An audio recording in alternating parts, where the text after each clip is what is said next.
Good afternoon, everybody, and welcome, virtually at least, to the Air Accident Investigation Branch in the United Kingdom and to the European Society of Air Safety Investigators FocusOn session on the important but sensitive subject of communicating with families following a major air transport accident. My name is Geraint Herbert, and I'm a Principal Inspector here at the Air Accident Investigation Branch, and I'm our lead on family liaison matters, and I'll also be today's moderator. The aim of the session is for professionals in the field to make each other aware of their various perspectives and considerations when interacting with families of victims following an accident.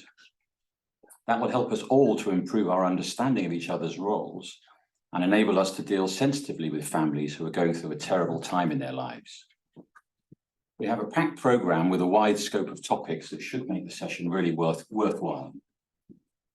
We have the view from a major airline, the perspective of a company that manages assistance to families immediately following an accident, the experience gained by a safety investigation authority during a large investigation, the views from a manufacturer and from a legal perspective, and finally, we'll have the important views from families who have suffered loss as a result of an aircraft accident. Before the beginning of the programme, I'd like to thank you all for attending and really hope you find the session interesting and informative. We think there's probably upward of 200 people attending, which is really encouraging. I'm aware that many of you have in fact suffered a loss following an aircraft accident. I hope that you will gain an improved understanding of the various perspectives of those involved professionally following an accident, and that this session will in some way help you to come to terms with your loss. I'm sure you will understand that there are just too many people for us to manage spoken questions. So please could I ask everyone to keep their microphones off throughout the session. If you do have questions, please put them in the chat. And if we have time, I'll put some of them to the speakers. But please keep the questions general in nature, because I'm afraid we won't be able to answer any questions on specific accidents. After the session, we will produce a summary of the afternoon, and we will include answers to as many questions as we can in that summary. So we have 6 speakers with a wide variety of backgrounds. Our first speaker is Teresa Dubowski.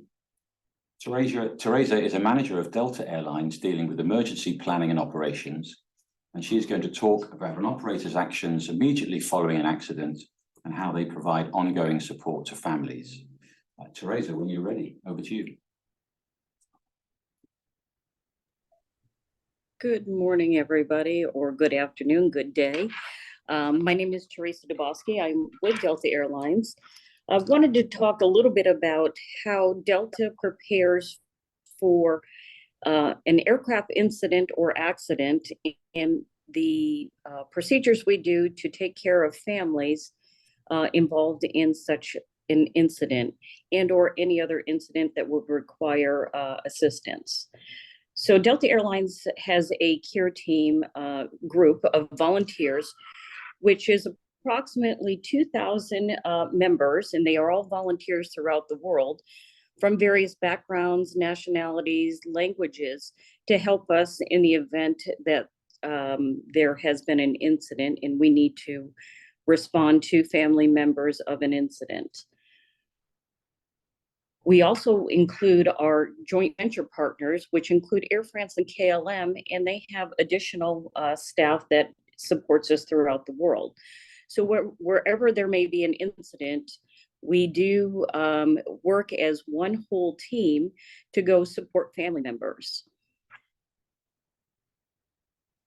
Some of the responsibilities and roles is to directly connect with our families or survivors of an aircraft incident. We also manage a 1-800 number or a local toll-free number where the event may have occurred. And then we also provide services to and from the accident site for families of victims of an aircraft incident. Can you go to the next slide, please?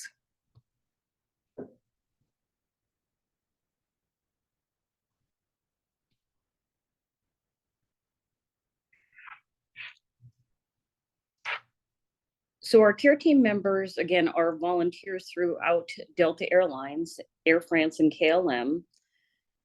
They do provide training once per year. They have training they provide training once a year, online, and then in person every 2 years. This way we ensure that our volunteers are receiving the most up-to-date information on how to handle families and their needs when involved in an incident. We also have a secondary part of our care team, which is our phone team. Those are trained individuals who will accept phone calls through that 1-800 number or a toll-free number in the country where the incident may have happened. Again, they do training as well once a year through online, and then in person every 2 years. These are generally our reservation agents who have the skills that are needed to handle families when gathering information to ensure that we have protected the information of the family members who are calling in and only providing information to the next of kin.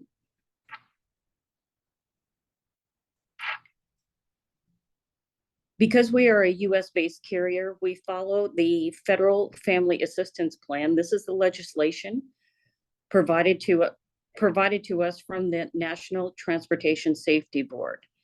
They are the agency who investigates any type of incident here within the United States. As we have found throughout the world, a lot of investigation agencies are following some of the footsteps of the National Transportation Safety Board. We also have the Federal Aviation Administration, otherwise known as the FAA, who enforces the safety improvements resulting from incidents. And as you'll see, the Federal Family Assistance Plan for Aviation Disasters, that is what we actually follow when we are handling any type of incident. We have assurances that are a total of 18 assurances that we must follow here within the United States. And even if an incident does occur in another country, we will still follow those along with the local government agency or the government's legislation or policies.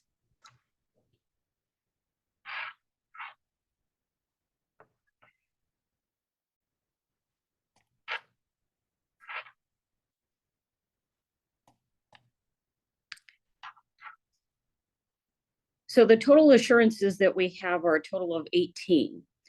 Just to highlight a few, we provide a ready-to-activate toll-free number for anybody that may think they have a loved one on board an airplane. We provide timely notification to family members. We provide logistic and support to family members, whether it's in their home country, whether it is on site at the accident site. We also secure departure and arrival facilities for family members. So want to just enhance on this just a bit. We do have a local emergency response action plan, which is located in everywhere that Delta, Air France, and KLM fly to. These are local procedures to activate when there has been an incident.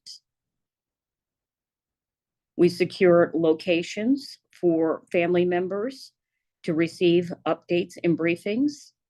They are generally at a local hotel or a large area where we can provide factual information to family members that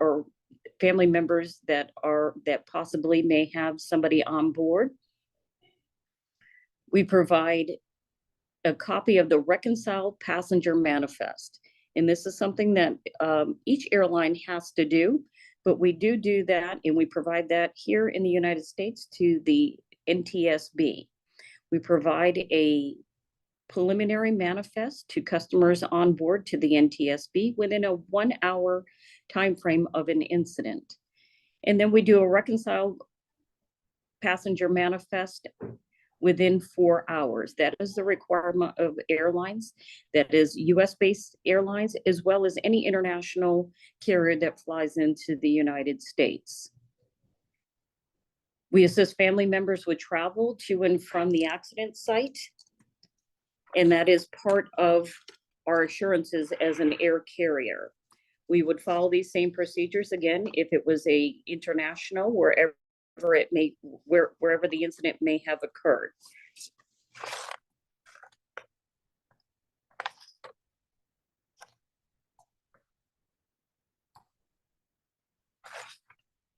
Some of the other things that I would like to describe is when we are at an incident site, we need to ensure that family members have the needs that in caring needs that they need for while they're either away from home or needing care for children, or a variety of items that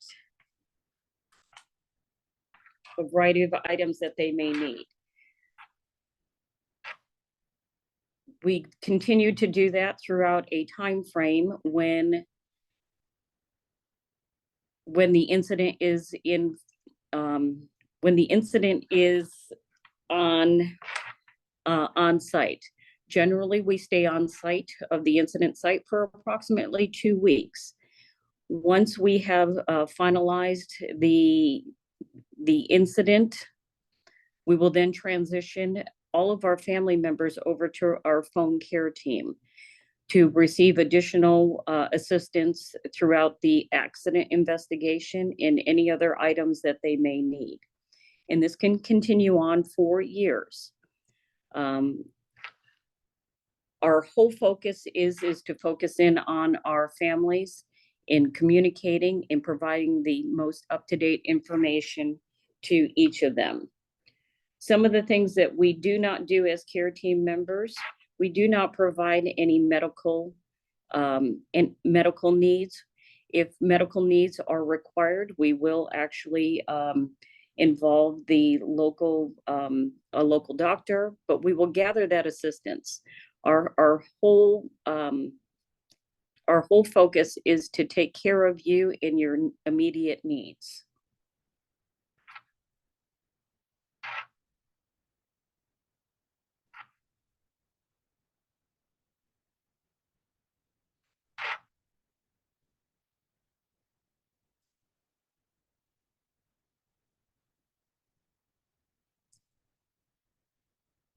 To continue on, some of the other things that we do with the care team and some of the insurances is that after years of the event, if there's a memorial service on the day that something has happened, we will continue to provide assistance to have family members go to the memorial site. The memorial site would include some type of monument that would be approved from all family members.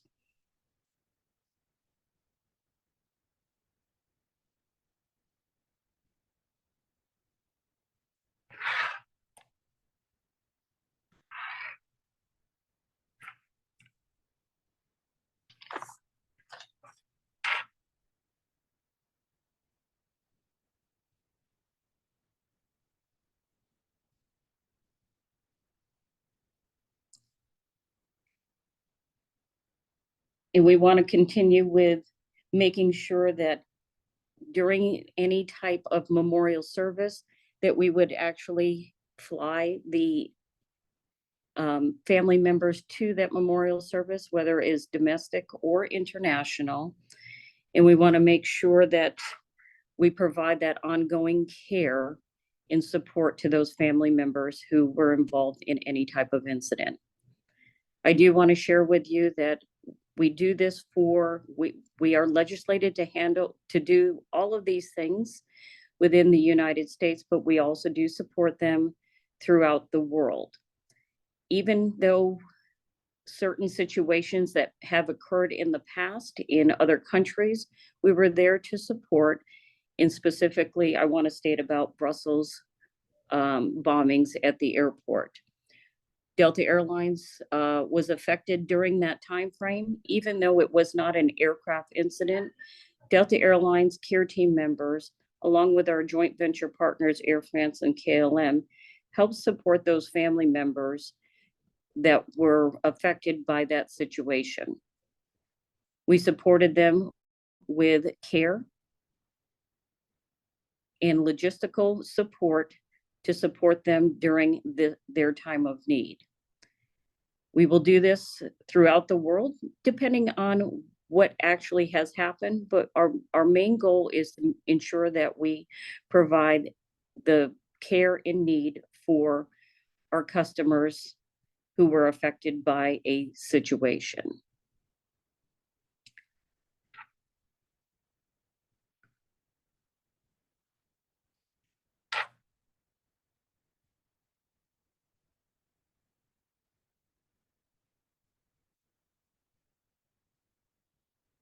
And we will have, Brian, I think that's it. I will turn it over to you, or I'm sorry.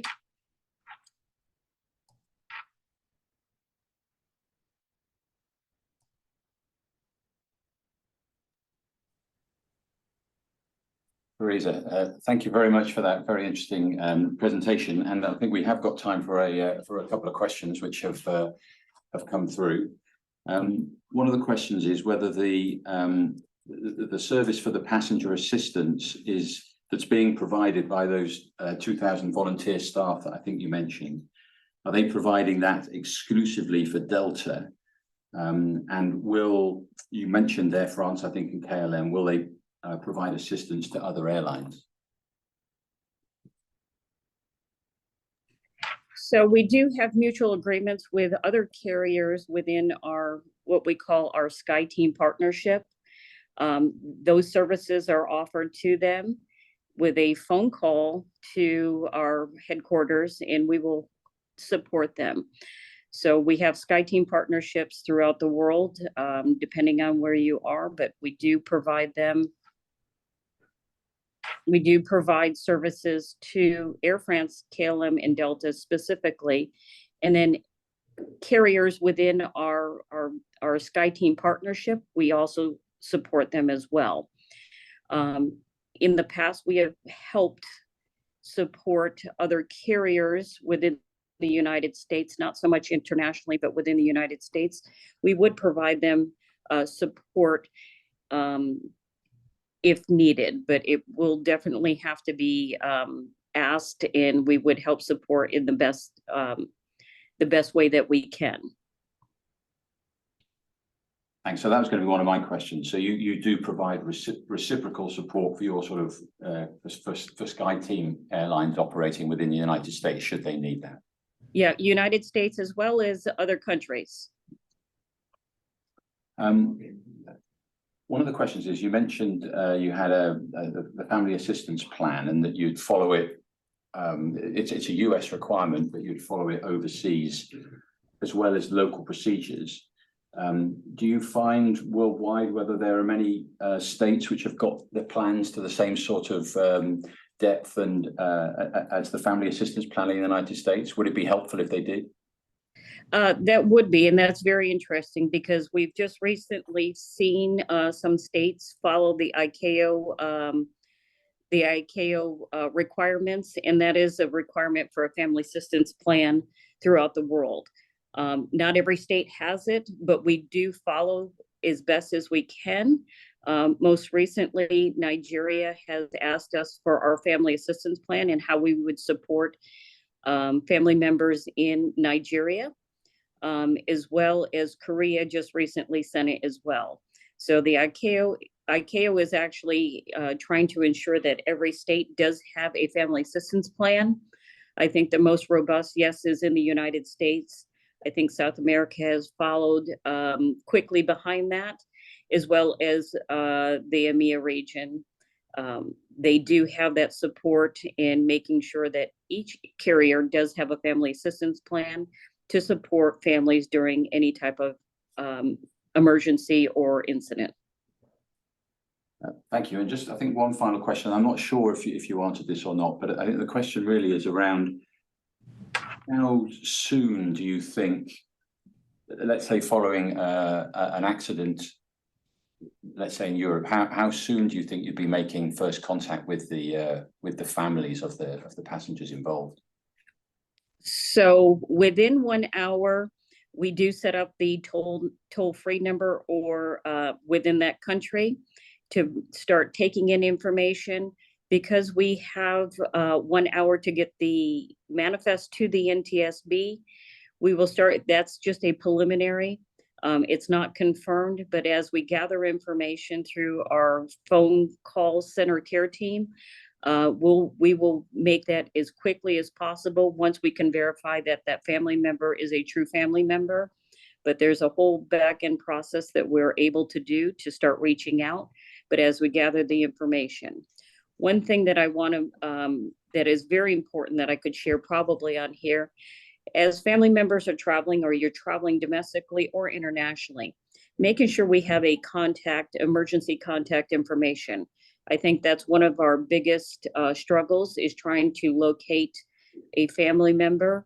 And when you're traveling, to put that information in there, we do gather that, and that way we can make quicker contact with a family member who has been involved in an incident. That's great, thank you. And just one final question. I do think you did answer this, but the question is really just saying to confirm that the service that you've been talking with us about this afternoon, you provide across your whole network, wherever it is in the world. That is correct. Throughout the whole entire world, anywhere that we fly to, we do provide this service. We have care team members throughout the world, and we can deploy them immediately. And then we do have because we're based here in Atlanta, our headquarters, we actually will deploy a GO team here out of Atlanta with additional care team members that can help support. And with every family member affected, we bring 2 care team members per family. So they have constant contact 24 hours a day for that care team member that will help with any needs or anything that they need while we're on site. Wow, that's quite a commitment to it is. Yeah. And they are our own volunteers, so they are just strictly volunteers. They're of course compensated for their time while out, but they're specially trained to do this job. We don't invite everybody in. They go through a rigorous process to be a part of our care team. Thank you. Teresa, we've Yes. run out of time, so thank you very much for your presentation. It's been really interesting. Thank you. You're welcome. Our next speaker is going to be Barbara Webster, who is an executive vice president at Go Crisis, a crisis management company. And Barbara is going to discuss humanitarian assistance in the aftermath of an accident. So if we've got all the technology sorted, Barbara, when we have, over to you. Thank you.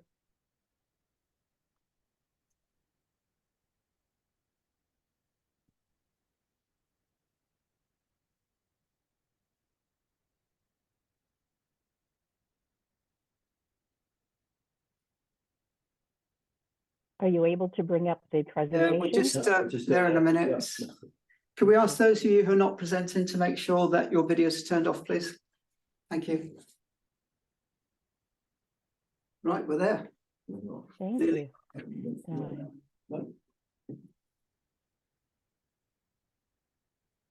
So this outlines a bit of my career. I started in the oil and gas sector, moved into the aviation sector, and was there for about almost 20 years. And now I have been with Go Crisis for almost 3 years. And Go Crisis provides support to airlines, to oil and gas companies, universities, organizations, any organization that has a crisis, actually, we're able to assist with that.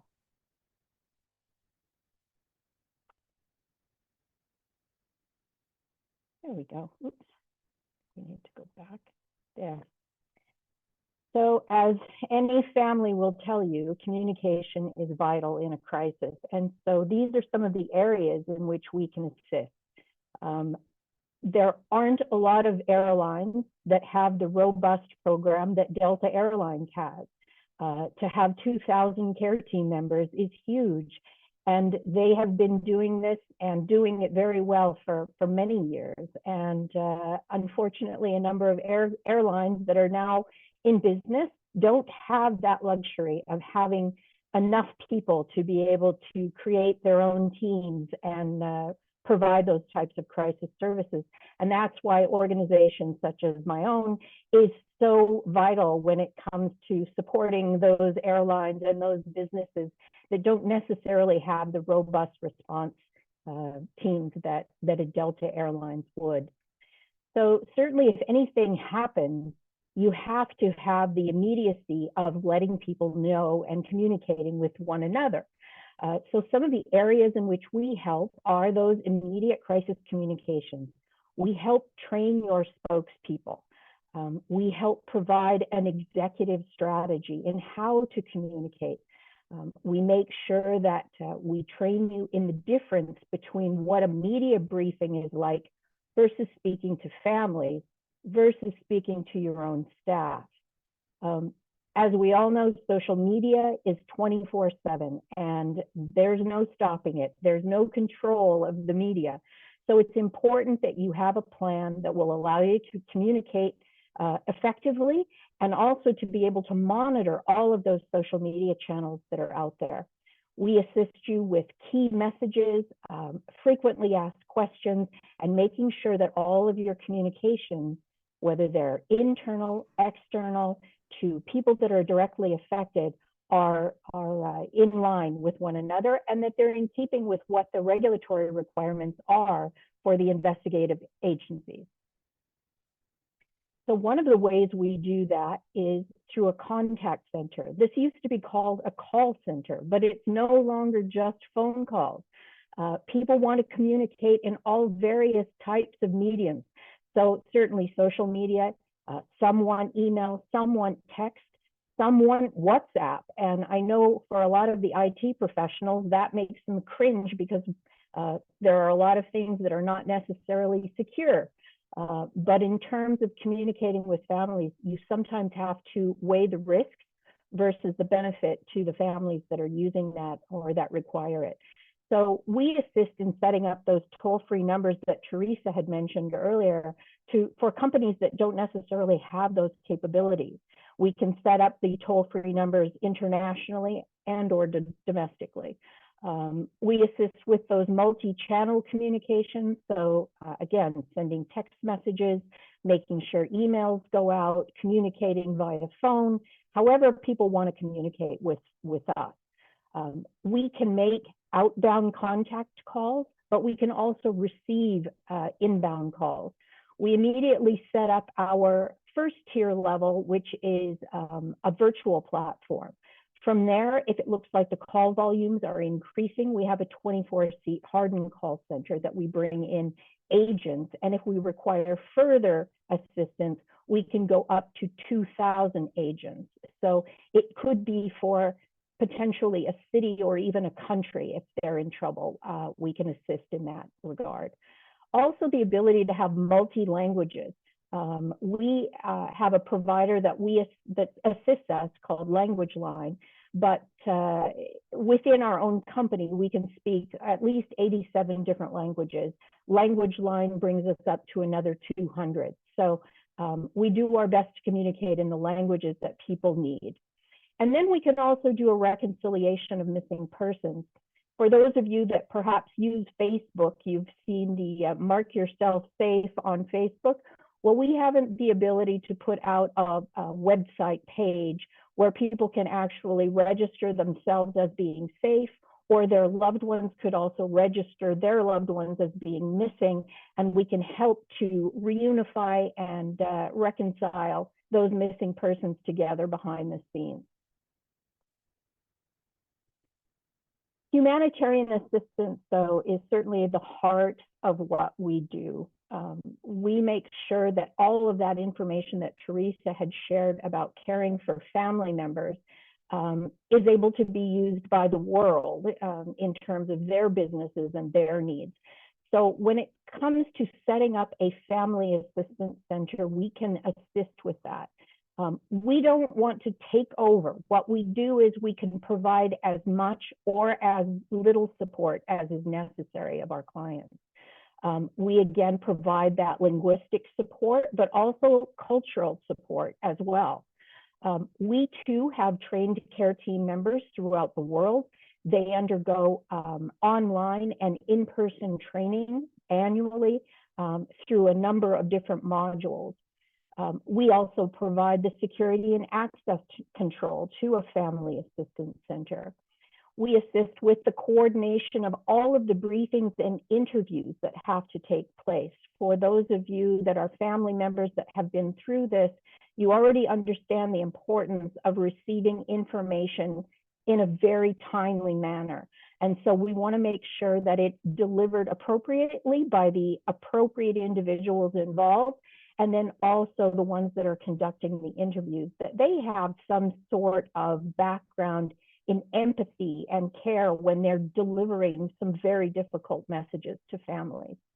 We assist with those memorial services that Teresa also had indicated that Delta does, but we also provide mental health support and psychological first aid. And I think that's very, very important anytime there's any type of a humanitarian response, whether it's for the organization or whether it's for the families that are involved. One of the things that we do that is unique to some of the other competitors that we are against is the family website. And we're currently using that in the response where I'm actually speaking to you from in Jersey. What this is, it's a website that is hosted. It provides secure logins for families that are directly affected by any type of an incident where, in this case, personal effects would be involved.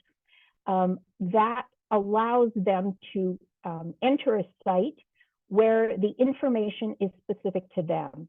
It's different from a dark site in that with a dark site, that reaches the general public. This is specific for the families involved. And in this case, it's where we have our personal effects catalog. When it comes to disaster assistance, the search and recovery of human remains is a very difficult task. And we have people that are trained in doing that. We also are well trained in victim identification and repatriation. We also do the search and recovery of personal effects. And this doesn't necessarily have to be for an aviation accident. In the case that I'm working on, it was a natural gas explosion in an apartment block. And so the recovery of those personal effects is very, very important to the people that are involved, especially to the loved ones of those that were lost. And then the entire process that has to take place around that, where those items have to be decontaminated, we have to record them appropriately, and then making sure that once they are claimed and identified and proven to be those of the respective families, that they are very carefully delivered to them. We also assist with the interment of unidentified human remains. Now, one of the other areas that's unique to our organization, we have partnered with an organization called MedAir. And there has always been that gap in the aviation community about how to assist people that are injured. Because as you know, with GDPR and with HIPAA legislation in the United States, it makes getting any kind of information from hospitals almost impossible for airlines or any of the organizations that are affected by something like this.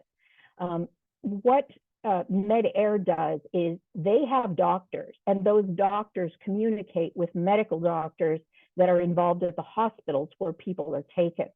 They immediately seek to get consent from the people involved and their families to be able to relay information.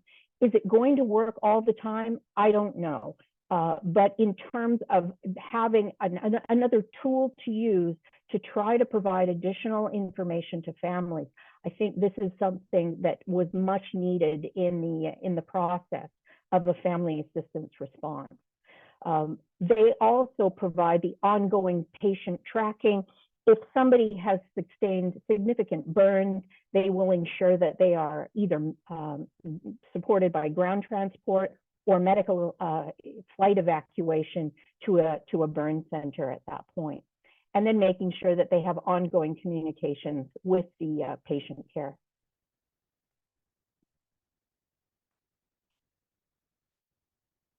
The basis of what we do in my line of work is, if this was my family, what would they need?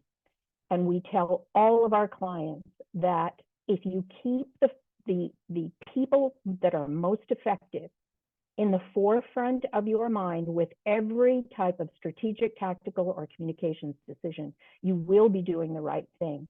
And truly, that is the goal. We all want to do the right thing. It's just a matter of making sure that you have the resources to be able to do that. And with that, I will pass it back.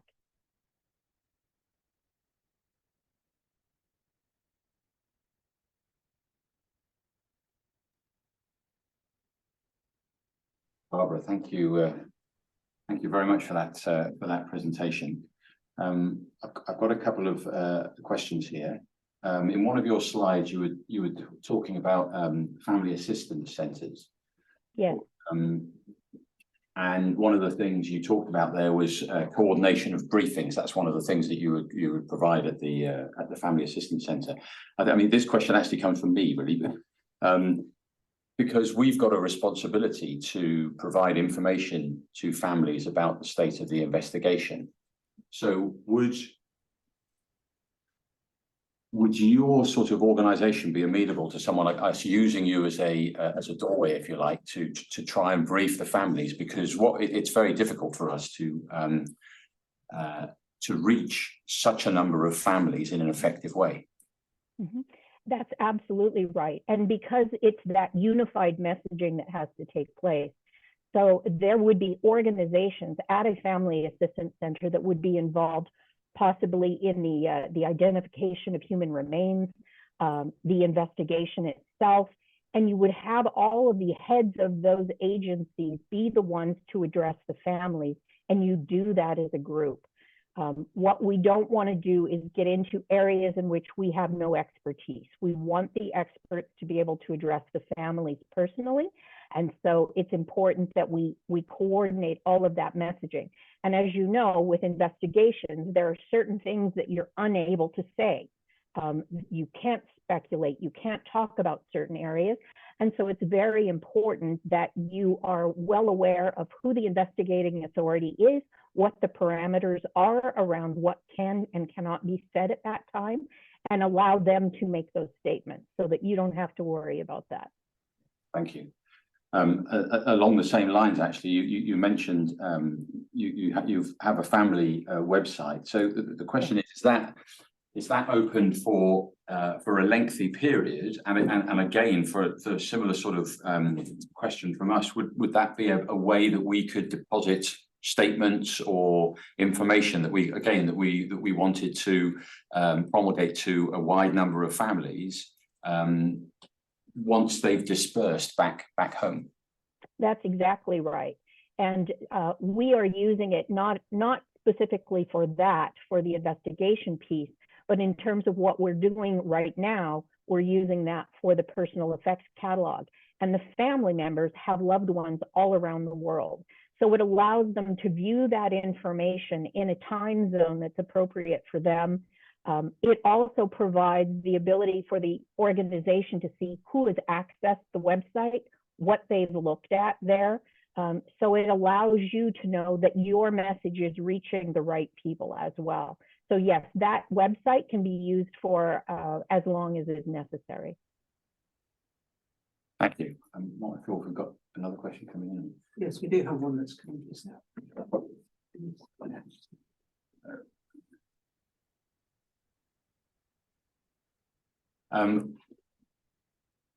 What it's saying, the question is that the accident investigation is a very tedious process. I could perhaps take issue with that. It's a lengthy process and a complex process, but it can leave a lot of unanswered questions, and that's definitely the case. How would you deal with the uncertainty that is going to be faced, especially in the early stages of an investigation? Well, I think it's very important to set the standard.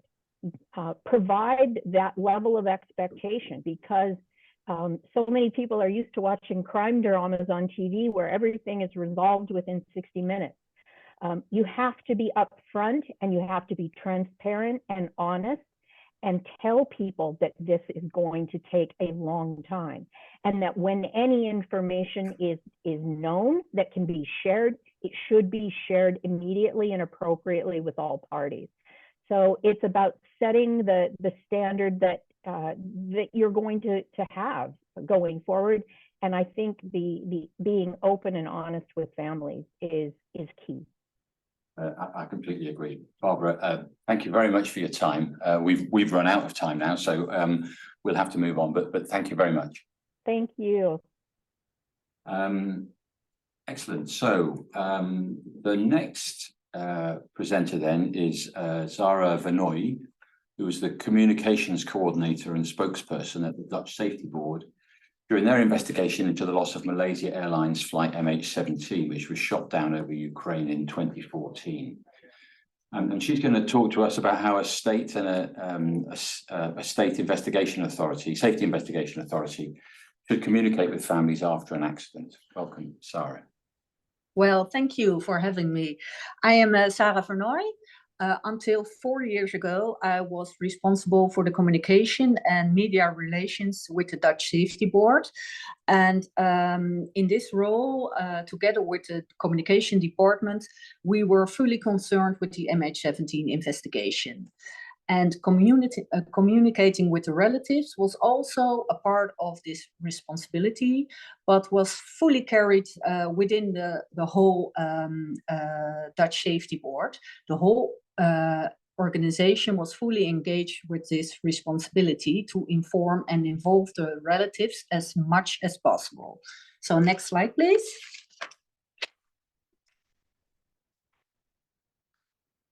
Yes, thank you. I will start with a short summary of the crash. I'm sure many of you will remember that on the 17th of July 2014, flight MH17 crashes in the eastern part of Ukraine, which was an active or is an active war ground. The crash was caused by the detonation of a Buk missile warhead, which particles penetrated the aeroplane, and combined with the blast, the aircraft broke up mid-air. Shortly after the crash, the Ukrainian Safety Board handed over the investigation to the Dutch Safety Board, which gave us the opportunity to investigate this matter thoroughly. So we launched 3 investigations: the cause of the crash, flight routes, and passenger information. The last one was due to the fact that many of the relatives were kept in uncertainty for days because it was not clear or their loved ones had actually boarded the aeroplane before the departure of Amsterdam. So we tried to investigate how this was possible. So next slide, please. So on board of the aircraft were 98 occupants, of which 15 crew members and 283 passengers of 10 nationalities, which most were Dutch. All occupants lost their lives, and some passengers, the remains, never were found. There were around 2,200 relatives to consider, all from different nationalities. So this was a big issue for the Dutch Safety Board to keep them all informed. Next slide, please. So early in the investigation, we stated some leading principles for the communication with the relatives. We wanted to communicate as much and as soon as possible. We wanted to inform them before media and other parties. We had the emphasis on personal contact and personal experience if possible. We wanted to be transparent, to be comprehensible, to bring comprehensible information, and to manage expectations. And for the convenience of the relatives, we use the facilities and channels of third parties, such as forums or meetings of the Dutch government, so all relatives could access all information easily. So, next slide, please. One important step of the in the investigation was the recovery of the wreckage and the flight recorders. Due to the armed conflict, it took months to get access to the wreckage area because the recovery of the body and the personal belongings were absolute priority. But in November 2014, we gained access to the crash site to collect the wreckage. We kept relatives and media informed by issuing daily updates about recovery. So it was a very high tense time for relatives to know what happened. Next slide, please. So on this picture, you see the wreckage arrive. Oh, too soon. Yes, thank you. This picture shows the wreckage arriving in the Netherlands. It was in a special convoy and escorted by the Dutch police and brought to the Gilserijen airport for investigation. Next slide. And after the first investigation, we wanted to give the relatives the opportunity to visit the wreckage. To see the tangible evidence of the crash with their own eyes, because it was not possible for relatives to visit the crash site.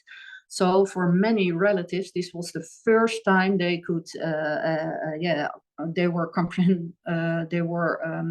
confronted with the devastating blast of the crash for the first time.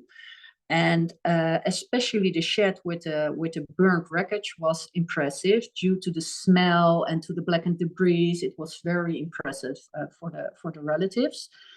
And in our communication, we try to be as clear as possible. So we made these posters to show them what kind of wreckage, and we had investigators walking around to answer all their questions about the wreckage. But next slide, please. This picture shows what you sometimes have to be flexible because a day before the visit, we received the question, or it could be possible to lay down some flowers and tokens and photos from relatives, but we didn't have anything like that prepared. So we made, as quickly as we could, some pictures of the recovery mission, and there they laid their flowers and burned candles and left their tokens.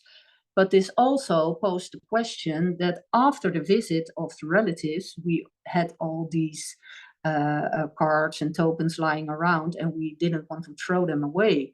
So they were in my office for weeks before I decided to hand them over to victim support. And I think they gave them back, or they are stored in some archive of the MH17 crash. But yeah, sometimes you have to deal with these kind of issues as an investigative organization. Next slide, please. So maybe the most of you will remember that we built a 3D reconstruction of the aeroplane with the wreckage.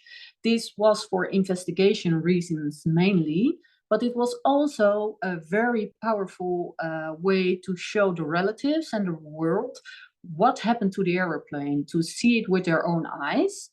And after we published the final report, all relatives were also invited to visit this reconstruction. Next slide, please. So on October 2015, we presented the final reports, and we made this box with all the publications in Dutch and in English. Next slide. Each box contained, you can press enter, the final report. I think you have to hit and enter a lot of times. I'm sorry for that. Yes, we had some brochures with a summary of the investigation in many languages, also in Ukrainian and Russian. We had animations, about the investigation and its findings. And we had also, of course, the online area where all could be downloaded. And then for last, we especially for relatives, we asked an author to write a book about the investigation. And it was a behind the scenes book. So with a human interest way, she wrote about the investigation, but also about the decisions the board made, why, who were the investigators. So the reports are rather technical. The summaries are more comprehensible, but the book is really an inside view for the investigation. Next slide, please. So the day of the final report, the relatives were informed privately first at a separate venue from the, so the press wouldn't be overrepresented. We wanted to give them really a good session, a good presentation where they could ask their questions if they had them. And then next slide. At the other side of the Netherlands, we had a press conference. I'm sure many of you will recognize this image because the international press was informed at this meeting, at this venue, and it was packed with media from all over the world. Next slide. So you can see here all cameras, and there were hundreds of journalists in the venue. And the next day, yes, there were almost every media outlet covered the MH17 investigation and its findings. So it was real, well, high tension investigation with globally interested media. And afterwards, after the publication, we set up a call center, especially for relatives. So after reading the final report, they could ask more questions to the investigators. We did not receive many calls, but we were ready to answer their questions. So it's time for me to wrap up, I guess, with a plea for thoughtful communication for relatives for 3 reasons. The first, investigation is not only for the industry. Be aware that it is very important for relatives to know what happened. And second, the investigation is part of a larger whole for the relatives. So you have the investigation, sometimes there are other investigations going on or other parties involved. So try to know what happened and try to connect with all these initiatives. And third, be aware that an investigation can also contribute to coping for the relatives. Knowing what happened and knowing that it is investigated thoughtfully and thoroughly helps with coping. Next slide. So a few key issues for investigators. Know your own responsibilities and limitations. Be transparent about it. So really manage the expectations. Second, be aware of the impact and implications of your actions and information. So think before you act. Third, please use the knowledge and opportunities from other professionals. And yeah, really try to stand around the relatives with other parties involved. Last, terminate a professional relationship to guard yourself, but also to protect relatives. And last but not least, try to take care of yourself and your colleagues, because it can be very impactful to deal with also the crash, but also what you see, what the impact is on the relatives. And yes, that can be very hard to deal with. So last slide, I guess. I have 10 principles. I won't go through them because it takes too much time, but well, try to be respectful. All information, try to keep the contact confidential, and be clear and transparent in what you do and why you do it. So that was my presentation. Thanks for all for listening. Maybe there's some time for some questions.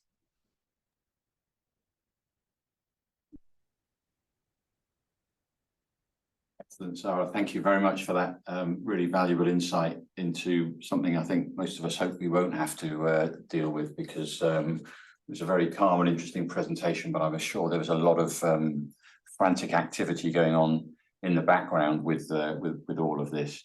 And the lessons learned, especially by being open and honest with the families, because I think that has to be the way forward.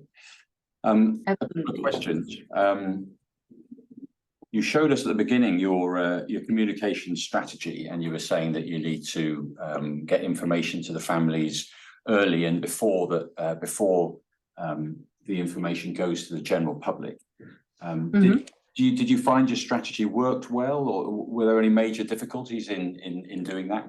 Were you inundated with media inquiries that were sort of deflecting you from your strategy? Well, I was also the media, the spokesperson, so it was all in my hands. So that was, but it was a lot of planning, because we had to really plan when we would issue out information, and then we would contact the Dutch police and the Dutch victim support, that we would hand out information, and 2 hours in advance before media, we would send it to the Dutch police, to the family detectives, who would give it to the relatives, and then they would have 2 hours in between, and then I would inform media. So that was in my hands. So that was not easy, but manageable. And if I talked to the press and they were putting pressure on me to give answers, I would explain why they had to wait for a couple more hours. So most of the press really respected that. Yeah. So also being open and transparent to press about which choices you make as a board, as an investigative organization, also helps with that. Yes, I'm sure.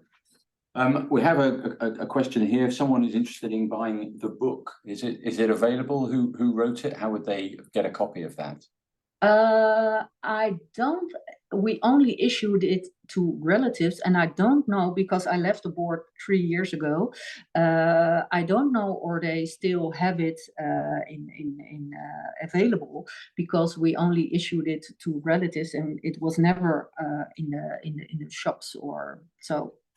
We can take that offline. We can contact them directly just to see. Yeah, I can ask. It's not a problem. Yeah, we'll do that, and we'll put it in the follow-up summary for for this. I've got a question about the reconstruction of the fuselage that you did.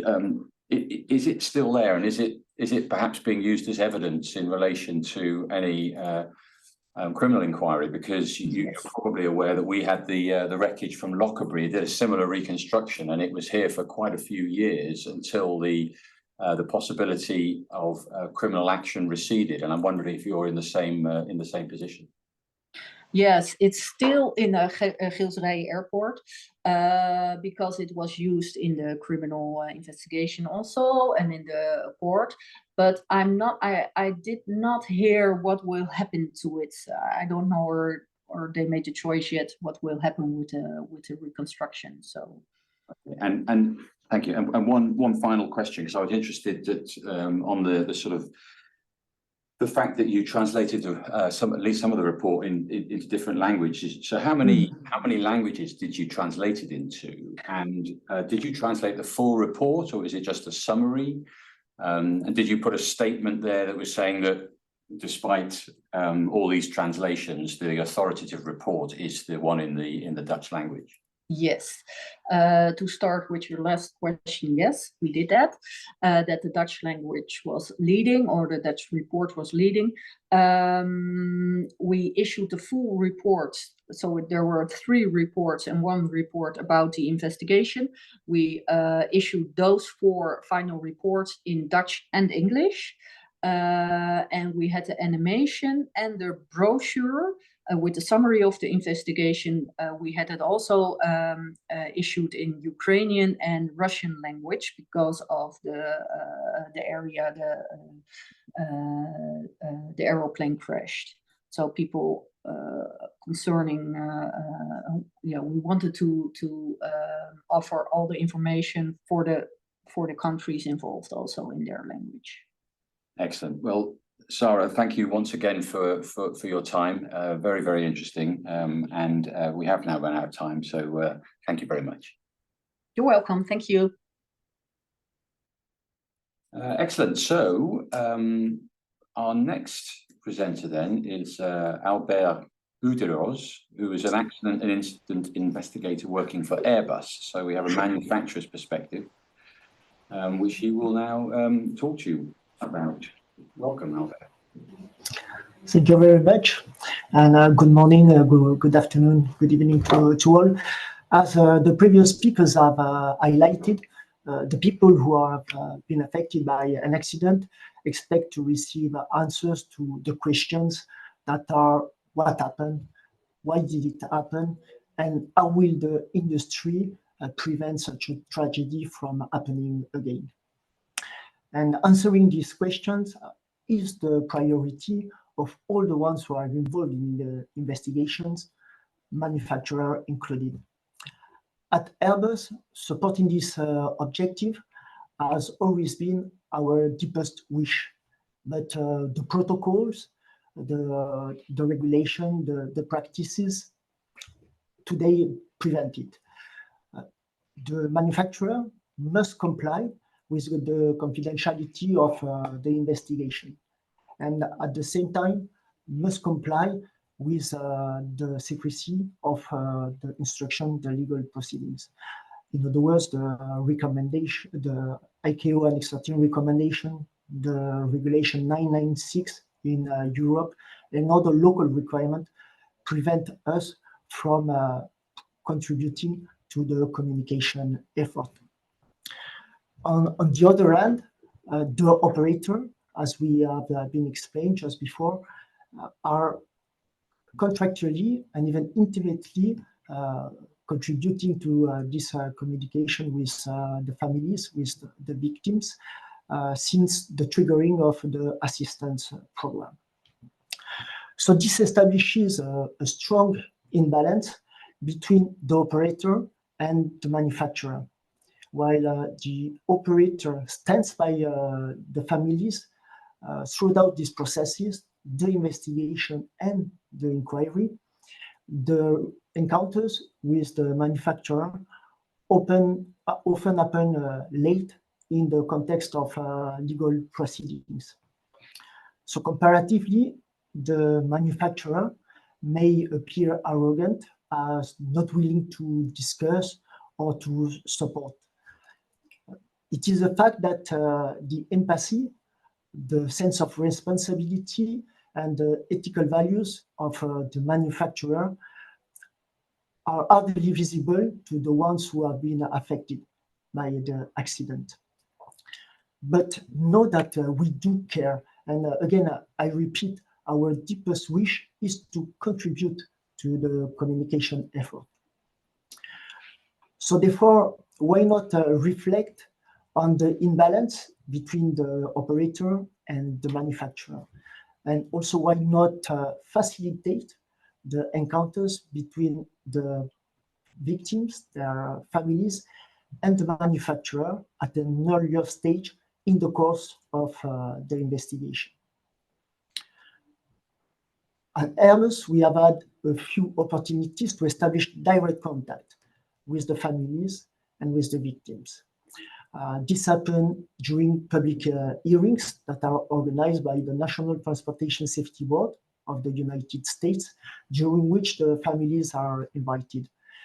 We had other opportunities after the closure of the Annex 13 investigation, recently in the context of helicopter accident in Europe. And we also had this opportunity in the context of flight test accidents. And these encounters, were the opportunity to express our sympathy, to explain our contribution to the investigation effort and also to the prevention effort. And it was also the possibility to simply be there, present, listen to what the families and the victims were willing to tell us, and also answer the questions that they were willing to raise directly to us. So the feedback that we have received during these encounters and our own perception indicate that there was a significant interest in this direct relationship. All these encounters were very positive, respectful, strong. There were empathic moments. And at the end, I think that they served the two of us, the families and the victims, and also Airbus, to cope with the tragedy of the accident. So today, a number of safety investigation agencies organize regular meetings with the families, and if not regular, they organize meetings at key moments of the investigation. And we are convinced that there will be an added value to involve the manufacturer in these meetings with the families, and this will be the opportunity to communicate with them directly. So to conclude, I would like to mention that nothing is more important to us than keeping the people safe when they fly in an Airbus aircraft. This is why we really feel the tragedy of an accident, and we really care of the victims, of the family.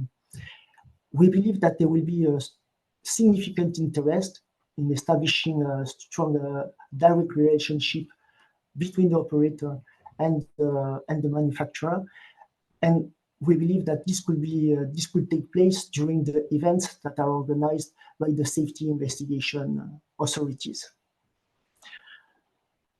So I would like to thank you for this opportunity to share a manufacturer's view. Thanks to the ESASI committee, and I will be happy to deepen the discussion with you if you have any questions.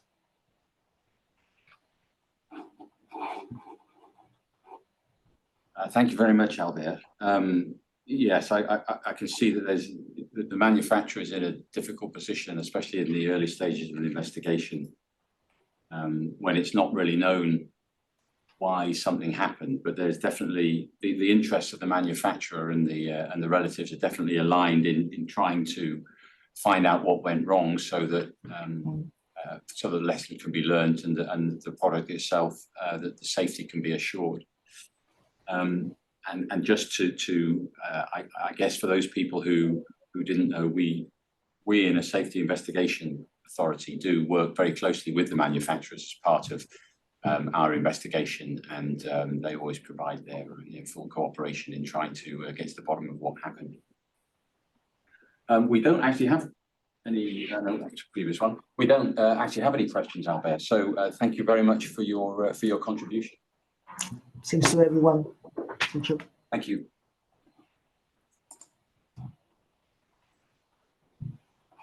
A couple of minutes early, carrying on. Hopefully our next speaker, Aurélie Giraud, is ready. Yeah. Oh, excellent. So she's a barrister who will discuss communications with families from a legal perspective. Thank you for being with us, Aurélie. Please go ahead when you're ready. Yeah, thank you very much. Good afternoon, everyone, and maybe good morning for some of you. So my name is Aurélie Giraud. I'm attorney at law at Paris Bar. Since 2020, I've been a partner at Courrèges Forman, which is a French law firm specializing in litigation, especially in the aviation sector. And since I started working as a lawyer in 2009, I've been involved in a number of cases of aircraft accidents concerning airplanes, but also helicopters or ultralight airplanes. I mentioned a few examples of cases handled by the firm in my first slide, but it's not really my first slide, so you can go to the next slide, please. Yeah, just the one after. Thank you. So you have here a few examples of cases handled by the firm.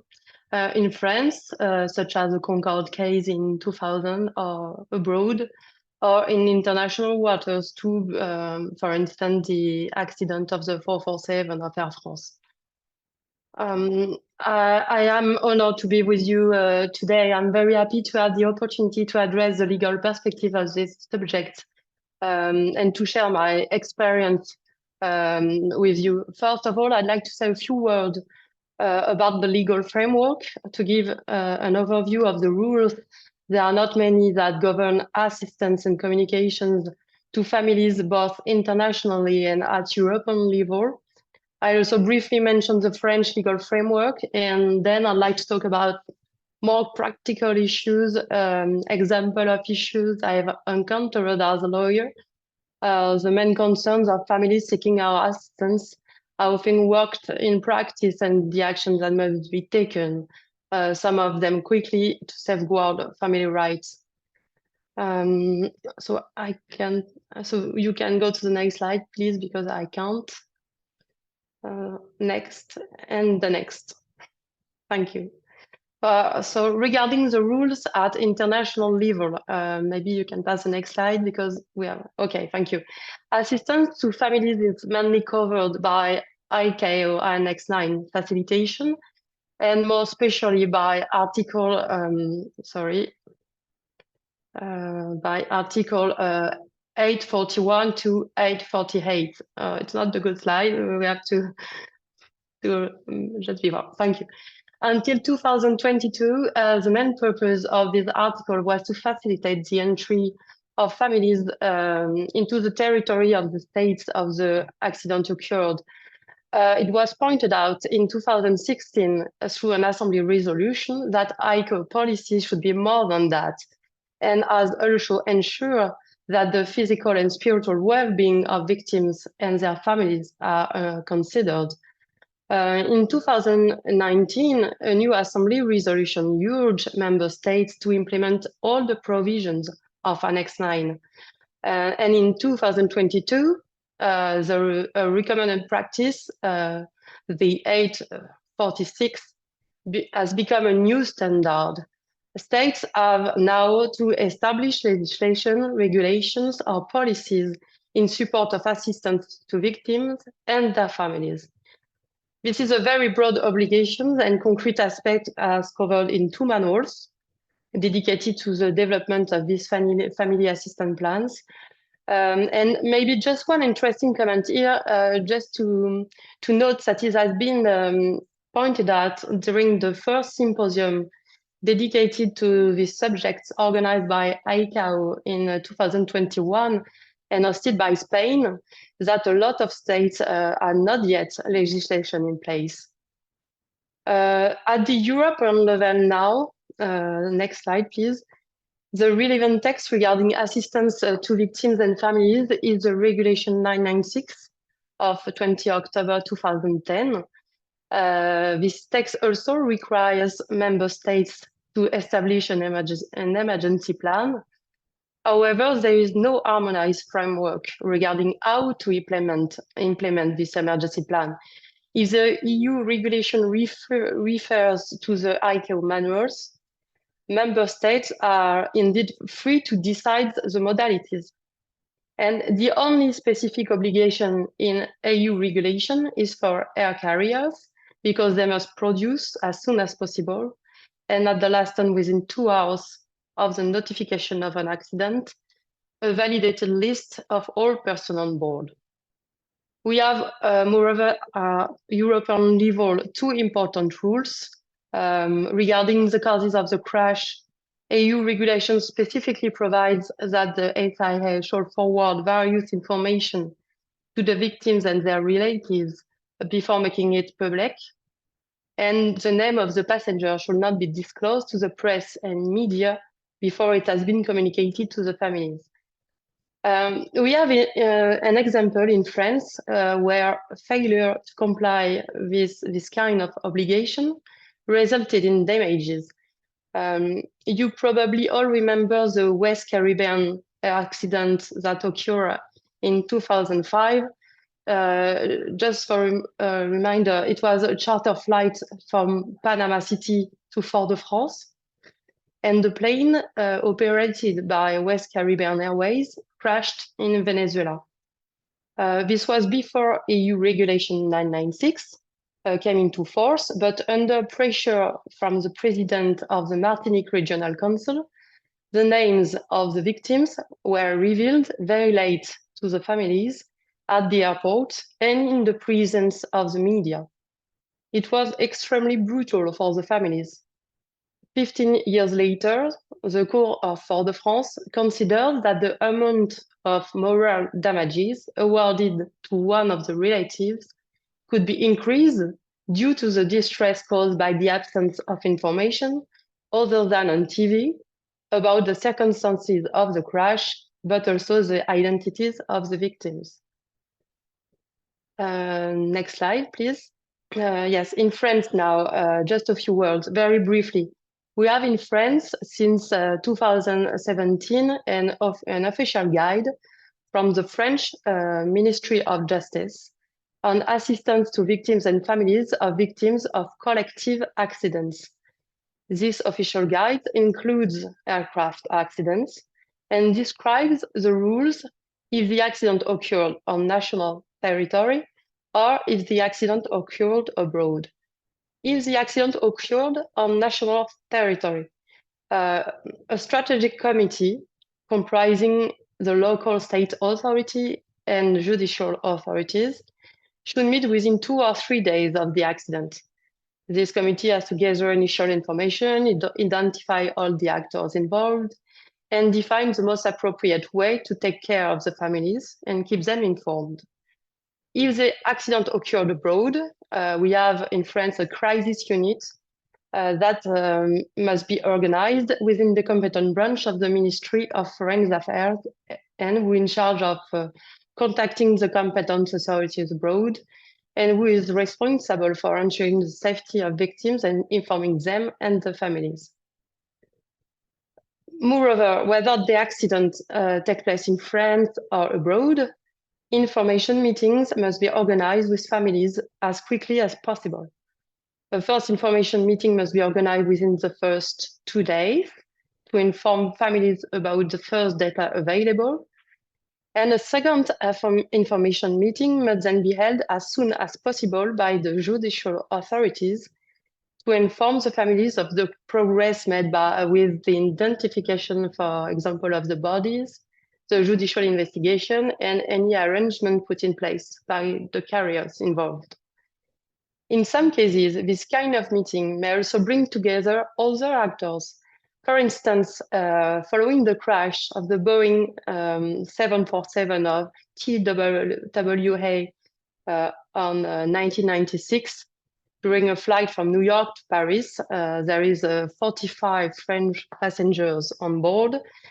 And an information meeting was organized in Paris in the presence of the NTSB, in charge of the technical investigation, and it was to give additional information to the families on the circumstances of the accident. Most of the time, victims and their families may seek assistance from a lawyer at the end of these initial stages. The first reason is that victims or family are often lost and confused by the multiplication of actors involved, the difficulty of obtaining information, the complexity generated by the international nature of major accidents, and the coverage that may be given to the accident by press or media. You can go to the next slide, please. And after that, thank you. We all know that in aviation accidents get a lot of attention from the media and online, and people and press often speculate about what happened, and details about the flight are often disclosed. It's a big source of stress for families. So often the first request is to understand the role of each actor, the possibilities and actions that can be taken to access information, and to have information about their rights in terms of compensation. In the period immediately following the accident, we can also be consulted to help with many legal and administrative issues that may arise. It can be the difficulty to obtain death certificates, for instance, or issues raised by the process of retrieving bodies. In the case of the Charmelchek accident, it took over 2 years for the first bodies to be returned in France, even 4 years for the last human remains that could not be identified. And their inhumation then became a real administrative headache, because how you can obtain a single burial plot as the families wanted, when the law forbids granting a plot to a moral person, even its victim association. Sometimes it's very complicated to help families on this issue. Another issue that we have very soon after the accident is the economic emergency that families member may be faced, because sometimes the accident caused a loss of income linked to the death of a husband or a wife, for instance. And the priority for us here is to help families to obtain a first aid compensation. In major accidents, in cases where the Montreal Convention or EU regulation are applicable, it's obviously easier because, as you know, the airline had to pay full compensation for loss without limitation, and there is an automatic liability. And most of the time, according Montreal Convention, an immediate first payment has to be made by air carrier within 15 days. In European Union, its amount cannot be less than around $20,000 in case of death. And in fact, this amount can be paid very quickly. And most of the time when we have an accident which involves a major airlines, this airline or its insurer are very quickly making a compensation proposal to the families. This was the case, for example, with the 447 accident. But when the accident involves smaller airlines, obtaining compensation can be much more complicated. So in any case, a particular attention always needs to be given to the different statutes of limitation. My point is the following: negotiating can take time, but a liability claim must be brought according to the Montreal Convention within 2 years. So it's very important to be cautious and to bring an action against the air carrier very quickly, at least as precaution. Once a little time has passed, you can go to the next slide, and some urgent matters have been addressed. The family expectations then often focus on the two following questions. The first one is most of the time what happened that day, and the second one is often who is responsible, how to prevent it from happening again, and how can I claim compensation. Our role concerning the first question, what happened that day, is to do everything we can to ensure that families have access to the clearest and most complete information possible. We have several ways of doing this. You can go to the next slide. First, we can follow the investigation of the competent SIA. In France, it's the BEA, which is often in direct contact with victims, all their families, most of the time in the case of general aviation accidents. And in this kind of accident, as a lawyer, is it possible to arrange appointments or meetings for families to meet the investigator in charge, ask questions, and obtain all necessary clarification? In case of big commercial aircraft accidents, interaction with the families may be a little more limited and less straightforward, even if the BEA transmits its progress or final reports before publication. But most of the time, information meetings are organized with the BEA and the families are certain key moments in the investigations. The difficulty that we are here is that the ESAS's reports are written for professionals and with technical and complex information. They can be hard to understand for people without any aviation background. Another difficulty is that the role of the SIA is to make safety recommendations without taking a position on legal liability and without ruling on the existence of any fault. It can be very frustrating for families. The situation can be even more complicated for them when the accident occurred abroad and the competent SIA does not communicate at all, or when the different SIA involved disagree on the causes of the accident. It was the case in the Sharm el-Sheikh crash of January 2004 with Flash Airlines. We have the Egyptian Investigation Authority concluded that the cause of the accident was not related to the pilot's actions.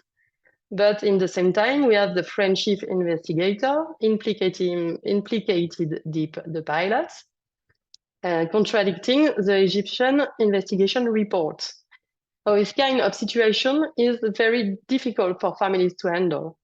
They can lose confidence. So we have a second way in France to obtain information, and most of the time is to become a party to the criminal proceedings. In France, after an air accident, we always have a separate judicial investigation.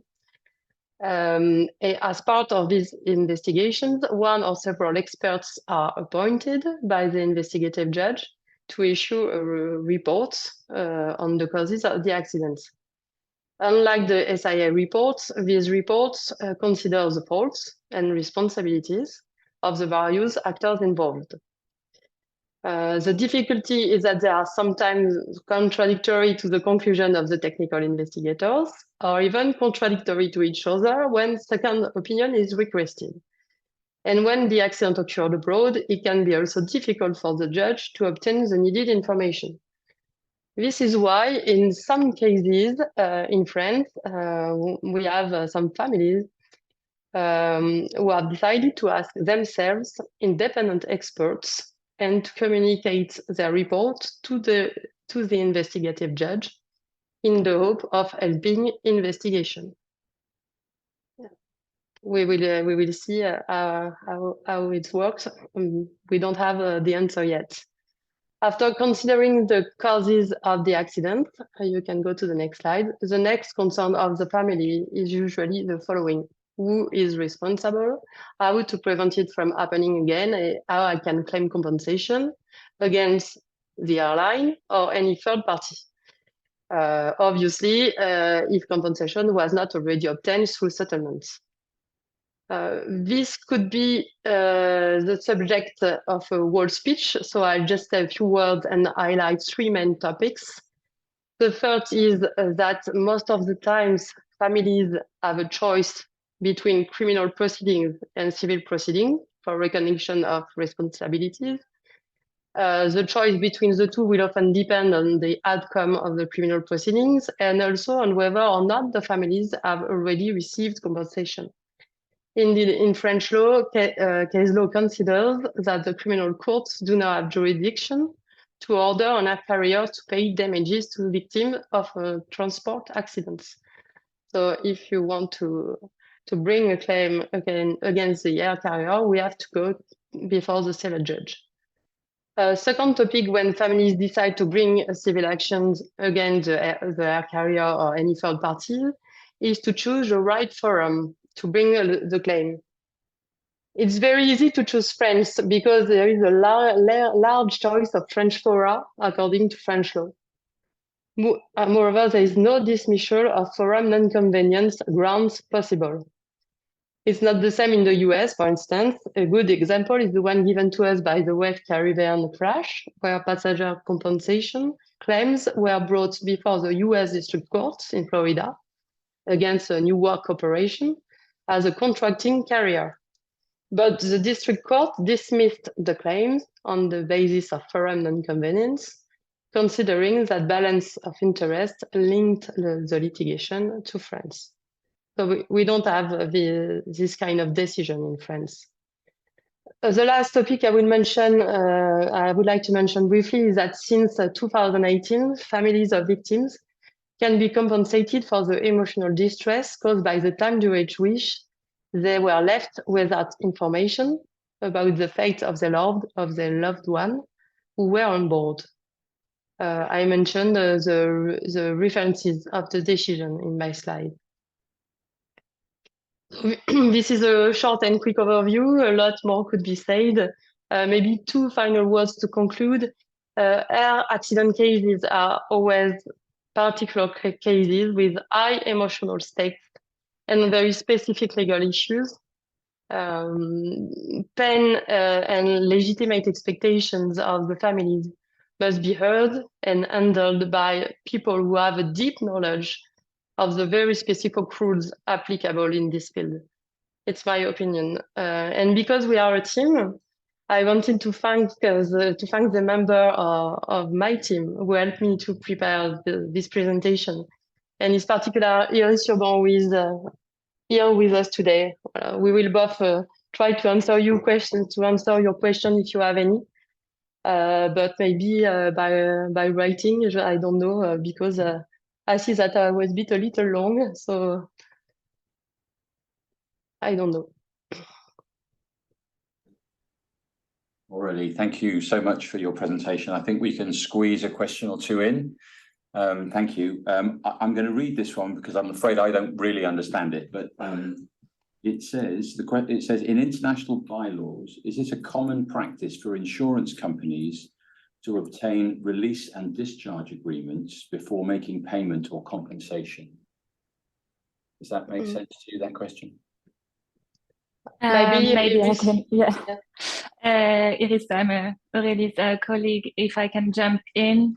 So I'm not sure I completely understand it either, but I think this person is referring to a common practice, which is to conclude settlement agreements. And what I can say is that it's a common practice for the insurer of the air carrier, mostly in major commercial aircraft accidents. And yes, as Aurélie mentioned, in those cases, the Montreal Convention is applicable. And so the principle is full compensation.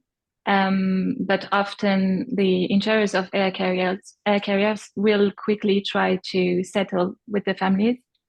And if in those settlement agreements, they agree to fully compensate the relative, like the family in question, then usually in return, they'll ask for those persons to waive the possibility for them to raise then a claim before a jurisdiction and ask for it again. So if this is what this was meant with this question, yes, it's a common practice, but then it's difficult to give a general answer because it will depend on applicable law, depend on the way it was drafted, the way the settlement was drafted, obviously, and a lot of other elements. Iris, thank you very much. Well, I'm afraid we have run out of time for the for any more questions, but Aurélie, thank you so much again for your time and your presentation. Thank you for having me. Thank you. Okay.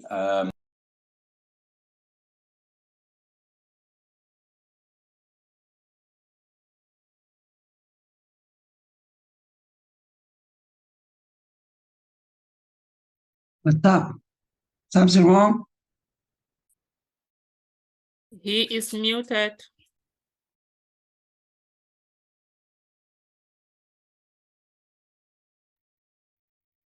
Hi, I believe our host kind of lost image and audio, but I guess it's my turn to present. If they can confirm, I have control of the screen. Okay. Well, good morning, everyone from Atlanta, Georgia. My name is Claudia Carrasco. I'm a member of AFI as president of the Chilean Association of Air Crash Victims' Families.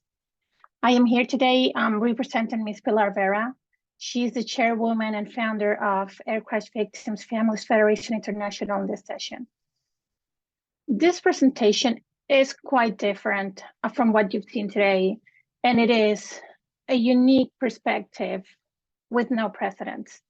It is the one of the families who have suffered a loss of a loved one, families that are part of this International Federation of Air Crash Victims' Family, which was recognized in 2016 by ICAO as one of its international organizations. Today's presentation is going to consist of two parts. The first one is to tell you about our own experiences, sharing firsthand the needs of families, starting from the moment of the tragedy until the long end of the process. And the second part is going to be to introduce you to ACFI, who we are, our past, present, and future. Okay, so we're going to go to immediate needs of family members, which are to know and receive information. An air disaster is a traumatic event for everyone, victims, families, authorities, and everyone involved. The impact of this is not the same, though, to each one of these parties. The victims and families suffer, and there's nothing material that can comfort them. Everyone else just tries to alleviate the suffering as much as they can. During those first moments, answers are essential. Was my family member on this plane? How do I get there? Who is given information? Who am I supposed to reach out to? There are some aggravating factors, such as the place where the tragedy occurs. We usually do say goodbye to our loved ones, to our relatives at airports, but accidents do not always happen there.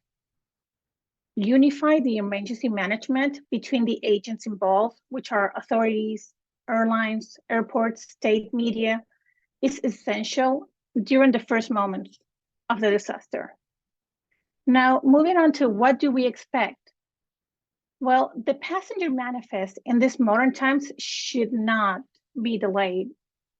As an example, in Spain, the regulations state that the passenger manifest release must take place within 2 hours of the accident. That will almost be the first step in the long process that begins. I conclude this part by saying that reliable, credible, and accurate information is essential throughout this first phase, both regarding the question mentioned and what families expect, transferred to the place of the accident, accident information, and communication with the party in charge of the emergency management. Okay, this is a sample of the official information leaflet of the government of Spain for families being affected by an aircraft accident. It was created by Fly JK 5022 Families Association after its president, Ms. Pilar Vera, worked endlessly for 5 years to get the Spanish Ministry of Transportation to publish Royal Decree 632 of 2013 that contains an assistance plan for victims and families of aviation accidents. You will see in this leaflet that all the ministries are involved. We have transportation, home affairs, justice, foreign affairs, as well as civil protection authorities, city councils, European Union air carriers, national airports, as well as Civil Aviation Victims Association. For drafting this official brochure, the AVJK 5022 Association presented questions and answers that they had during their tragedy on August 8th of 2008 at Madrid Barajas Airport in Spain. If you want to take a look at it or visit it, you can download it in Spanish and English in the website of the Ministry of Transportation of Spain.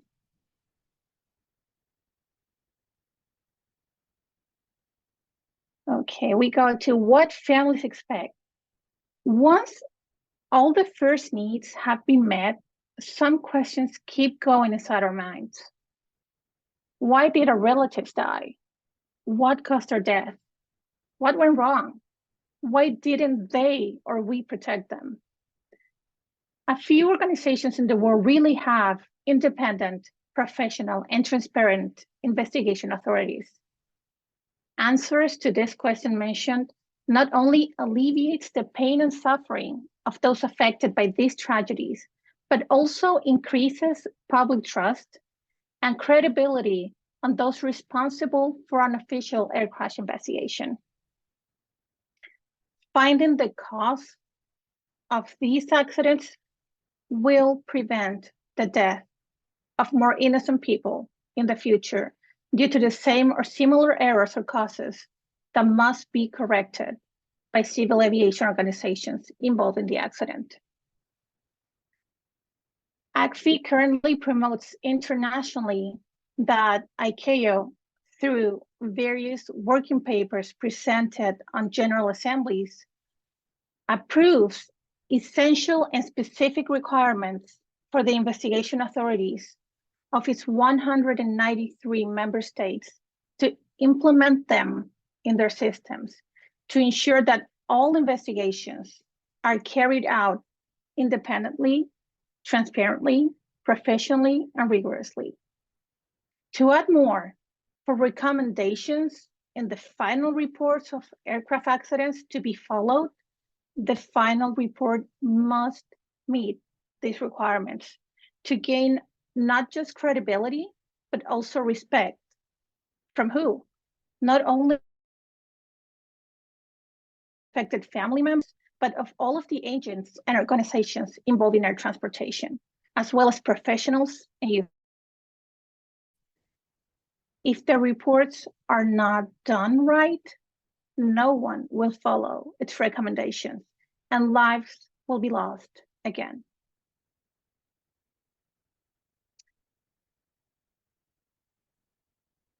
Who are we? We are victims helping victims.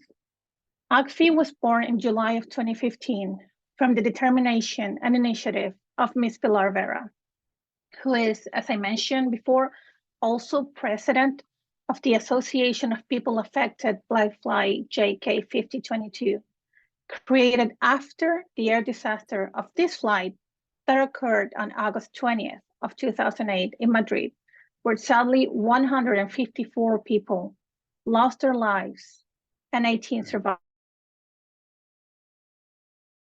It was registered in the Ministry of Spain, which requires three founding associations: the AVJK 5022 from Spain, the Air Blue 202 from Pakistan, and the HIOP of Air France 447 from Germany.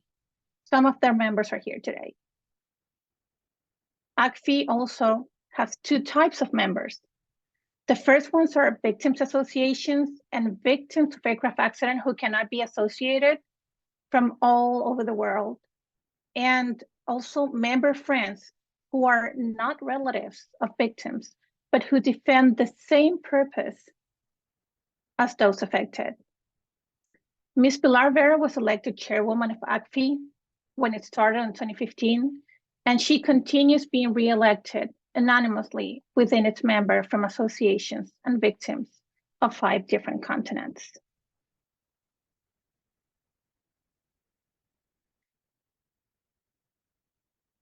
Continuing with victims helping victims, and I repeat it again because it's very important.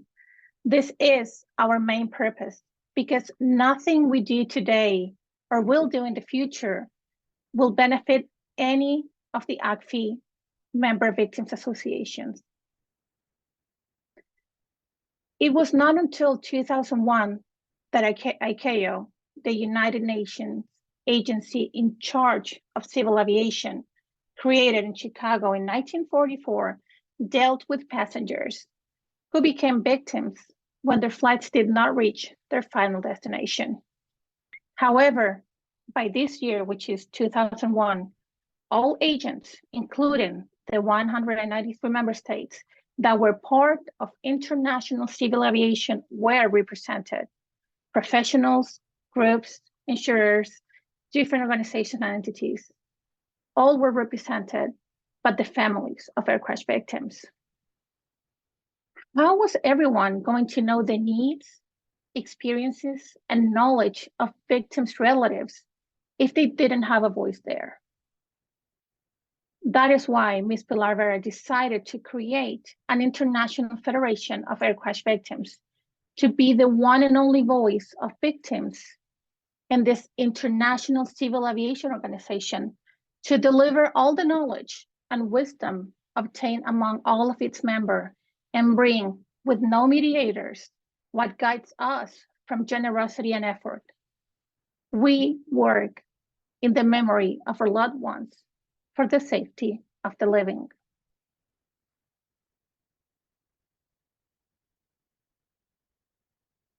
From past to present times, how did family assistance start? ICAO published Circular 285 through its Secretary General as the first guide to assistance to victims and families of aircraft accidents. That was 57 years after ICAO's creation. 9 years later, Ms. Vera attended the first World Air Navigation Conference in Montreal, where she met Mr. Hans Ephraimson, President of the Victims Association of the United States. Together, they achieved a series of milestones in ICAO of matters that were before that unknown. Yearly milestones after that, the NTSB organized the first international conference of air crash families. This conference was attended by many international organizations, where Ms. Vera and Mr. Ephraimson advocated on getting ICAO support for the creation of a task force with the sole purpose of reviewing Circular 285 and update it. Thanks to their diligence, the ICAO Task Force 285 was chaired by the representative of Spain in the ICAO Council, Mr. Victor Aguado. This task force accomplished in a record time of less than 2 years all that was hard to achieve, and the almost 40 members agreed upon. They got to an agreement between states, organizations, and victims. Now, families wanted something more than just a circular, and they achieved it, a policy document on assistance to air crash victims and families, what was agreed upon and approved by the ICAO Council in 2013, where Ms. Vera was invited as a family member of an air crash victim for the first time in ICAO's history. This policy from ICAO on victims and family assistance, which is document 998, that has been mentioned for in different presentations, was endorsed the 38th ICAO General Assembly that same year, supported by its president, Mr. Russell Covey, which is on the top chair with Ms. Pilar. Mira's partner in this journey, Mr. Hans Ephraimson, passed away last year. He continued advocating to document I-998 included on the ICAO's access. In 2014, document mentioned before, 9998, was included, but only as a recommendation on 8.46 of Annex 9. She continued advocating for it to more recommendation. And all this was done at the beginning at ICAO. Ms. Vera was working with other victims to create the International Federation of Air Crash Victims, which was established after a year in Madrid.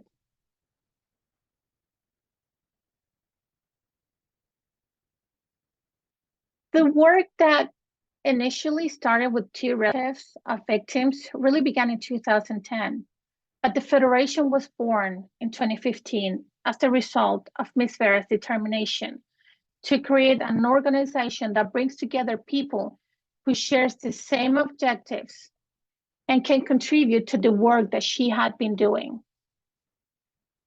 The first purpose was creating room for air crash victims at ICAO indefinitely. ACFI's acceptance at ICAO had been achieved, and we were there to stay. ACFI has been presenting working papers at ICAO assemblies since 2010.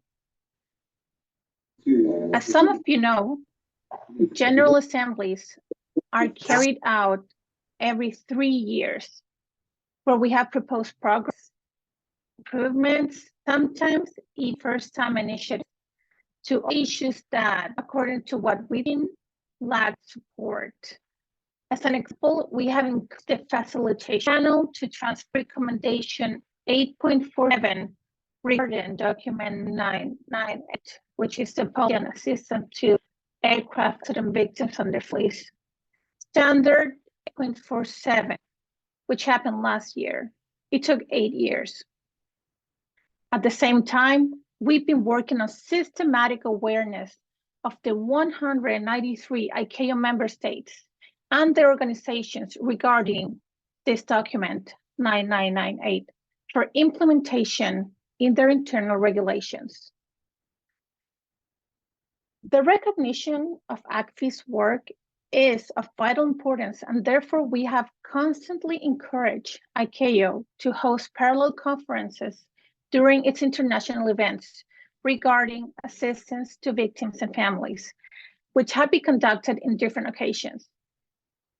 Another example of victims' inclusion, incredible as it may seem, was that ICAO, who already dedicated an International Day to Civil Aviation, had activity engaging different organizations to do the same, victims of aircraft accidents.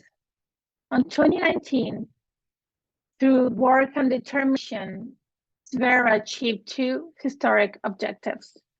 The first one was having the ICAO Council consider for the first time dedicating an International Day to the victims and families of aircraft accidents. And the second one was adding to ICAO's triennial official event, a symposium on assistance to victims and family. That was also mentioned by another one of the presentations. The first symposium was organized by the government of Spain and took place in the capital city, Las Palmas, in the island of Gran Canaria, where more than 80 passengers of flight JK 5022 were from. It was carried out between December 1st and December 3rd of 2021, being ICAO's first hybrid event after the pandemic that brought together more than 800 representatives from all aviation sectors all over the world. It was the first time that all agents involved in civil aviation were able to just sit down and talk with the families of the victims regarding all issues that concern everyone in all different aspects.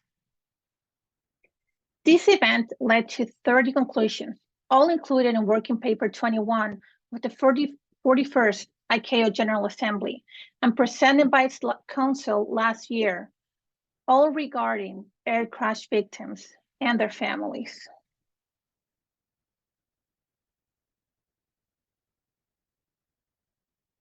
I don't know if you can help me move the slide because it's not, oh, there it is. Okay. Future. So I also want to talk to you about the impact in the immediate future through what we work on today, because we need everyone's help and collaboration to achieve these purposes. A guide that incorporates all internal and external information during aircraft accidents. We are tired of seeing images of defenseless remains of people repeatedly during the first few days of the catastrophe. And then when the information spotlights by the media stops, darkness prevails over the work of resilient families who get involved even beyond their own tragedy, like we do through ACFI. Best practices for insurance company. We believe that there is a lack of knowledge regarding the vision of families in this issue. We are working on getting closer to the industry and have them review the existing model. Investigation authorities, transparency, independence, professionalism, and accuracy. I'm repeating this and I'm going to keep repeating it. These are essential requirements that should be promoted as a model in all member states. Emergency response at IATA and ACFI. Continuously working to ensure that ICAO's policy, document 9998, is included in their emergency response plans. On ACI, we're working on the inclusion of family assistance plans as part of airports too. Training courses on ICAO's policy on assistance to aircraft accident victims and their families. We need to educate through training for implementation and awareness. If you can change the slide, please. Okay, here we go. Future projects. In the future, we plan on continuous work on promoting the work that we do at ACFI because it is essential to achieve our objectives. We strongly believe we have objectives in common, not only with passengers and users, but also with professionals within the industry. And that's why we encourage several different initiatives.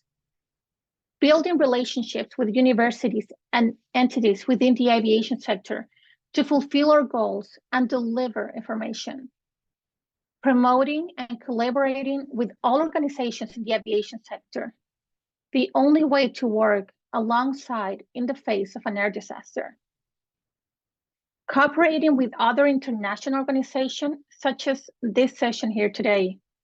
We can only hope this opportunity can be repeated in the future to deliver what we do, and especially our desire for progress in all the matters we share.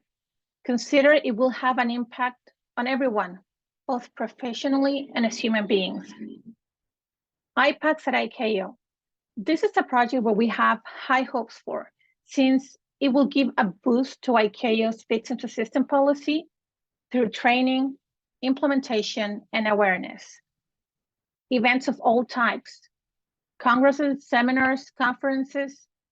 ACFI could be a unique participant that will help professionals who work in the care of victims and families. And last but not least, the second ICAO Symposium on Victims Assistance, which will be held in 2024 as agreed upon in one of the 30 conclusions of the first symposium held in Gran Canaria. It has to be carried out every 3 years. We stand by and encourage that fulfillment. And if you can move to the last slide. And that brings us to the end of this presentation. On behalf of ACFI, Ms. Pilar Vera, and myself, we sincerely thank you for the invitation to this session. And we hope that what we have shared with you here today can be useful both professionally and as humans. We are always here to collaborate in everything that's necessary in those matters that we share and will unite us to achieve our common goals. Thank you. Claudia, thank you very much. And I can assure you that certainly for me, the words have been well taken in. I was particularly struck by what you said at the beginning, saying that in the immediate aftermath of an accident, this is pertinent to people doing my role, is that the families of victims cannot be comforted, and yet they still need information, and that requires coordination between the various authorities. And I agree with you that I think Spain is the leading country in Europe on this. I have previously, following a similar event to this in Milan, I referred our regulator, the Civil Aviation Authority, to the Spanish because they gave us such a good presentation there. And I do in fact have a meeting later this week with our regulator and the DFT to discuss our state's responsibilities in relation to family assistance following an aircraft accident. So I can assure you that that your thoughts will be present in that meeting. Thank you. I do have a question. We've got two actually. One from me. First one. Do you feel that there's been a difference in the response you've received from the various authorities since your organisation was recognised by ICAO? Do you think your voice is being heard more now than it was previously? I feel every second, every minute, every year is different, and we are being more heard. And I think that what Ms. Pilar has done so far in creating this federation, getting it recognized by ICAO, have all been amazingly impressive and life-changing factors to get that voice out there and being heard more. And then we've got a question from the floor, as it were. How much does ACFI have access to assist and check if proper disaster management procedures are being followed immediately after a plane crashes? Well, usually ACFI, and I'm going to respond this on behalf of Ms. Pilar Vero. She's not here, but I'm going to do the best of my abilities to try to respond to that question. We do try to assist the most we can when we are called upon and when we are invited to participate. Now, most of ACFI's work right now is based on changing things for everyone, for every member state, for all organizations, because we do not have any resources. We work because we love doing what we do. And we are more focused on trying to help everyone at the same time and change things so all member states have access to the same family assistance. But when we are called upon, we do participate and we try to help to the best of our abilities. Well, thank you for the answer, and thank you very much for your presentation. Absolutely. So that completes our program today, and I'd like to thank all the presenters once again for giving up their time to talk to us. I trust that you found the presentations interesting and have gained some insight into the considerations of others working in the aftermath of an aircraft accident. The presentations, the recording of the proceedings and a summary will eventually go on the ESASI website, but it will take a little time to get this done. So please bear with us, but it will be there, and we'll try and include. I think we answered all the questions that were given to us. So that's it. Thank you for attending, and I hope you enjoy the rest of the day, whichever time zone you find yourself in. Goodbye.